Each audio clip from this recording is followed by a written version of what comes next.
एक दिनको कुरा हो।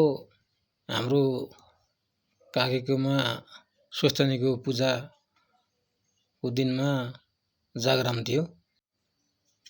त्यो जागराममा चाहिँ म लगायत मेरा केही साथीहरू हामी रमाइलो गर्न भनेर गएका थियौँ। जागराममा रमाइलो हेर्दा हेर्दै हामीलाई चाहिँ त्यो पूर्णिमाको झिलिमिली रातमा, उज्यालो रातमा हामीलाई चाहिँ अब भनौँ न अब खाली जग्गामा जमिनमा कबड्डी खेल्न जाउँ भन्ने रहर लाग्यो र हामी 8-10 जना साथीहरू चाहिँ कबड्डी खेल्नलाई गयौँ। नजिकै हाम्रो एकजना काकीको गहुँ र आलुबारी थियो। त्यो गहुँबारीमा गएर लुकी खेल्ने पनि गर्न थाल्यौँ। त्यसपछि कोही साथीहरू मिलेर चाहिँ त्यहाँ गएर मुला उखाल्ने काम पनि गराउनु भयो। हामी चाहिँ त्यतिखेर भर्खर त्यो फिल्म हेरेर सिकेको निखिल उप्रेतीको जिम्नास्टिकहरू गर्न थाल्यौँ। खेत ढुट्टो पारेर माड्यौँ। अनि ती भएका गहुँ पनि तस नस, अब मुला पनि खाने उखाल्ने फाल्ने बदमासी गरियो। उमेर हाम्रो त्यतिखेर लगभग 12-13 वर्षको लगभग थियो होला। अनि भोलिपल्ट त अब गहुँ त तस नस मुला उखालेर चाहिँ जथाभावी खाने फाल्ने गरेछ है। अनि त्यही रातमा चाहिँ एकजना मासी र मामजेठीले सोलर बाल्नुभयो। अनि हामी भाग्यौँ। भागेर गएर फेरि चाहिँ त्यही रमाइलोतिरै गयौँ। रमाइलो गऱ्यौँ भने भोलिपल्ट भयो अब आफ्नो कामतिर कता लाग्यो। भोलिपल्ट थाहा पाउनु भएछ। सबैजनालाई बोलाउनु भयो। बोलाएपछि अब त्यतिखेर नेता अब भर्खर माओवादीको चकचकी बिगी थियो।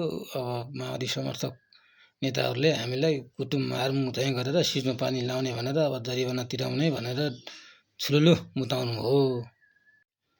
अनि जरिवाना पनि अब आफ्नो पैसा हुँदैन थियो। घरबाट मागेर पैसाले अब तिर्न मिल्दैन भन्नुभएको थियो। अनि अब झन्नै भाटेकाहरू भेटाइयो हामीले। त्यसपछि अब त्यहाँका माओवादी समर्थक नेताहरूले त हामीलाई छोड्दै नछोड्ने कुरो थियो। अनि त्यही घरको काकी जुन बाली नानी नाश भयो, उहाँ काकीले चाहिँ अबदेखि यस्तो गल्ती गर्दैन भने, अब केटाकेटी हुन्, अब उरनढिउला छन्, अब भोलिदेखि यस्तो गल्ती गर्दैन भनेदेखि एकचोटिलाई माफी गरिदिन्छु, तिर्नु पर्दैन भन्ने कुरा गर्नुभयो। अनि त्यसपछि हामी त्यही शर्तमा छुट्यौँ। सबैजनाले हामीले अबदेखि यस्तो गल्ती गर्दैनौँ, हामीले जानेनौँ भनेर हामी माफी माग्यौँ। अनि छुट्यौँ। यो मैले भन्न खोजेको कुरो चाहिँ के भने, अब यो कुराहरूबाट हामीले एउटा के पाठ सिक्यो भने बदमासी गर्नु हुँदैन भन्ने कुरो एउटा पाठ सिकियो है। अनि सबभन्दा मुख्य कुरो चाहिँ जुन काकी हुनुहुन्थ्यो, उहाँ काकीले चाहिँ हामीलाई माफी दिनु चाहिँ एकदमै महान सम्झिन्छु म चाहिँ अहिले पनि। म त्यो घटना परिघटना सम्झिँदाखेरि चाहिँ अब काका चाहिँ अब शिक्षक पेसामा हुनुहुन्थ्यो। उहाँको नाम चाहिँ केदार खतिवडा हो। अनि काकीको नाम चाहिँ मलाई ठ्याक्कै याद छैन। अस्ति म बिरामी हुँदा पनि उहाँ भेट्न आउनुभएको थियो, दिदीहरू पनि आउनुभएको थियो। खुसी लाग्यो है। यस्तै तपाईँहरूको पनि केही घटना छ भने, अब भनौँ न के यस्तै उटफट्याङ गरेको कहानी छ भने तपाईँहरूले पनि सुनाउनु होला।